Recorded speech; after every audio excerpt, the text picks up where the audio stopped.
नमस्कार, मैं कमलेश कबीर आपका एक बार फिर स्वागत करता हूं इस नए एपिसोड में, जहां विपक्ष एक तरफ खुशियां मना रहा है, लगातार जो है वो नरेंद्र मोदी और भारतीय जनता पार्टी पर हमलावर है। ठीक दूसरी तरफ जहां आपको पता होगा 2 दिन से पूरे टीवी चैनल्स के ऊपर एक माहौल बनाया जा रहा था नीतीश कुमार और चंद्रबाबू नायडू को लेके। और वो इसलिए बनाया जा रहा था क्योंकि नीतीश कुमार का जो ट्रैक रिकॉर्ड था इससे पहले लगातार वो जो है पलटी मार रहे थे। और इस बार सबको ये अंदाज़ा लग रहा था कि शायद इंडिया अलायंस कुछ उनको ऑफर करेगा और नीतीश कुमार हो सकता है उनका मन डोल जाए और वो इंडी गठबंधन के साथ चला जाए। ठीक ऐसे ही टीडीपी, क्योंकि टीडीपी भी इससे पहले जो है वो कांग्रेसी गठबंधन के साथ थी, लेकिन टीडीपी का प्री पोल अलायंस था। और ठीक ऐसे ही नीतीश कुमार का भी जो चुनाव से पहले ही अलायंस बन गया था भारतीय जनता पार्टी के साथ। तो दोनों ही नेता जो है वो एनडीए में नजर आ रहे थे। और आज जब एनडीए की बैठक हुई तो उसमें जो जिसको हम कहें कि विपक्ष को तो धक्का लगेगा, लेकिन ऐसा कुछ भी हुआ जो बिल्कुल अप्रत्याशित था।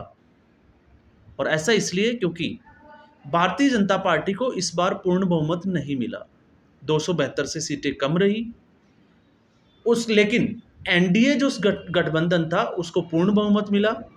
और लगभग 292 सीटों पे जीत मिलने के बाद में आपने देखा 293 सीट हो गई थी। और कल तक 303 सीटें जो है वो एनडीए गठबंधन में हो चुकी थी। मतलब लगातार एनडीए गठबंधन का कुनबा बढ़ता ही जा रहा है।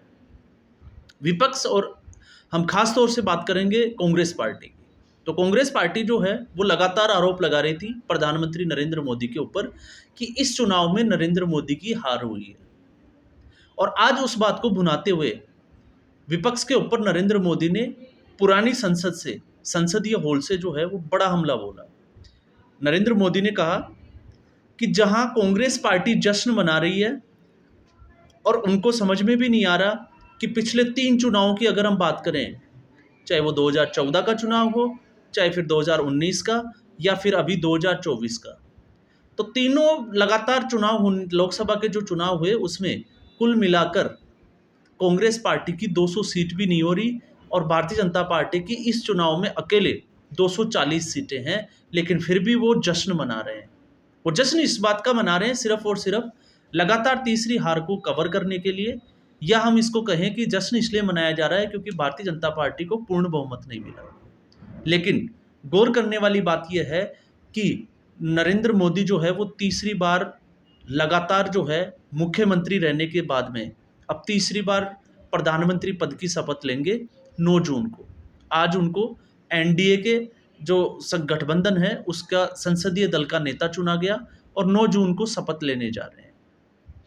इसके साथ आप एक चीज़ और देखिए कि नीतीश कुमार जो लगातार ये आरोप लगा रहे थे, 2 दिन से माहौल बना हुआ था कि वो बाजी पलट सकते हैं, आज उन्होंने सीधे तौर पे जो है वो विपक्ष का मुंह बंद करा दिया। और उन्होंने जो है वो चुटकी भरे अंदाज में, आप अगर फुटेज देखोगे वीडियो तो आपको अंदाजा हो जाएगा किस तरह से उन्होंने विपक्ष की चुटकियां ली। और साथ में नरेंद्र मोदी के उम्र के बराबर उम्र के होने के बावजूद जो है वो नरेंद्र मोदी के पैर तक छूने की कोशिश की, या हम कहें कि पैर छुए। तो इससे आप अंदाजा लगा सकते हैं कि नीतीश कुमार जो है वो इस बार कहीं जाने वाले नहीं है। और वैसे भी अगर पूरे नैरेटिव देखेंगे या ऐसी कोई संभावना की भी अगर हम बात करें, वो भी नज़र नहीं आ रही, क्योंकि नीतीश कुमार के जाने से इंडी गठबंधन की सरकार बन जाएगी या राहुल गांधी प्रधानमंत्री बन जाएगा, ऐसा तो नज़र आ नहीं रहा। दूसरा, चंद्रबाबू नायडू ने भी जो है वो जो दमदार आज एक स्पीच दिया और उनका कहना था कि भारत को सही समय पे सही प्रधानमंत्री मिला है।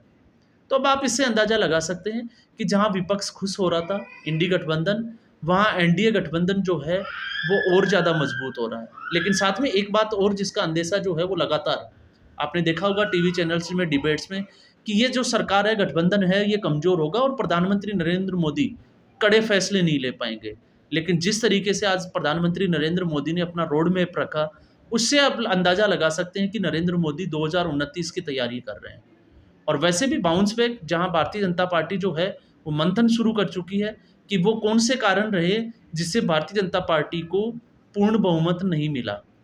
तो प्रधानमंत्री नरेंद्र मोदी बाउंस बैक के लिए तो जाने ही जाते हैं और 2029 के लिए उन्होंने अपना रोड मैप भी तैयार कर लिया। और साथ में ये भी जो है एक जिसको कहें कि एक ट्रेलर दिया कि इस बार भी जो है वो नरेंद्र मोदी पिछले 2 कार्यकाल जो उनके हुए हैं, उनसे ज़्यादा जो है वो कड़े फैसले लेने वाले हैं और उसमें कड़े फैसलों में आपको पता होगा यूसीसी से लेके बहुत सारी ऐसे जो फैसले थे, जो दोनों टर्म में नहीं ले पाए।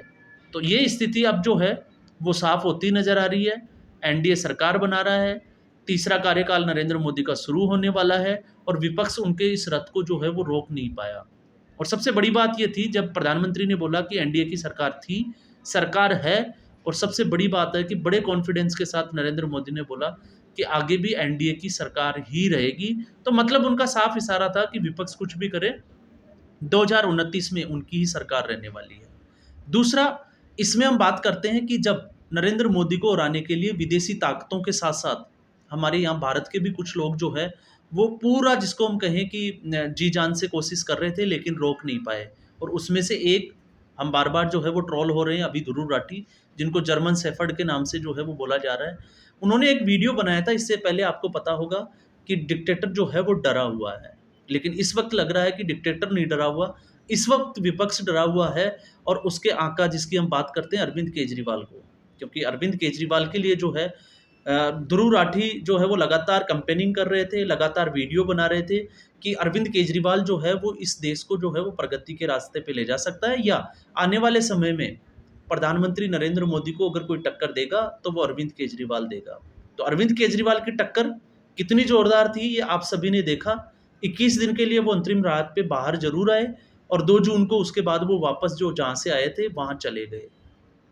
और जर्मनी में बैठा हुआ ध्रुव राठी जो है वो भी कुछ नहीं कर पाया, बल्कि जहाँ हम बात करें पंजाब के भगवंत मान की, तो भगवंत मान लगातार जो है वो आपको एक स्पीच उनका जो है वो वायरल हो रहा है, जिसमें वो कहते हुए नज़र आते हैं कि 13 सीटें यहाँ से होगी, 7 सीटें दिल्ली से होगी, 2 सीटें गुजरात से होगी और कहीं से होगी, और ऐसे कुल मिला के जो है वो 45 सांसद आम आदमी पार्टी के हो जाएँगे और वो संसद में घा पा देंगे।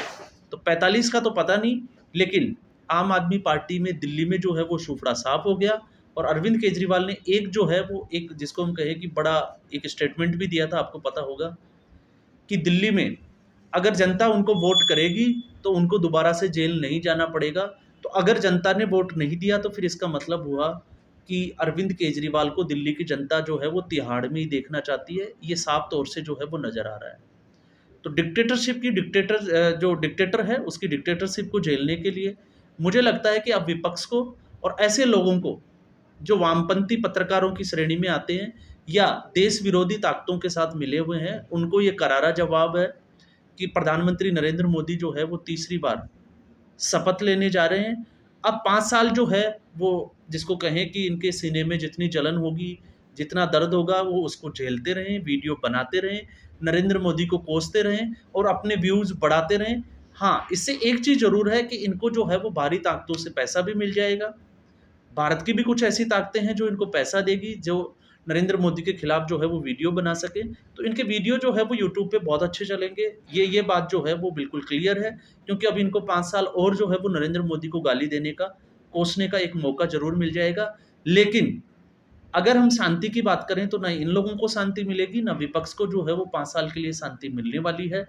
और फिर उसके बाद में 2029 की तैयारियाँ, क्योंकि नरेंद्र मोदी गलतियों से सबक लेते हैं और बीजेपी की जो मंथन है, वो सारे मुख्यमंत्रियों को, उप मुख्यमंत्रियों को दिल्ली जो है वो बुलाया गया है, उनके साथ बैठक होगी और बैठक के बाद में क्या कमियाँ रह गई उसकी जो है वो तैयारियाँ शुरू हो जाएगी, उसका समाधान निकाला जाएगा। और उम्मीद कर रहे हैं कि इस बार जिस तरीके से नरेंद्र मोदी ने ये घोषणा की थी कि उन्होंने 100 दिन का रोड मैप पहले ही बना लिया, तो वो 100 दिन का रोड मैप जो है वो किस तरह का जाने वाला है, ये ज़रूर हमें जो है वो 9 तारीख के शपथ लेने के बाद में बहुत जल्द जो है वो नज़र आने वाला है। तो आज के एपिसोड में बस इतना ही। फिर हम एक नए वीडियो में नए एपिसोड के साथ हाज़िर होंगे। तब तक के लिए धन्यवाद।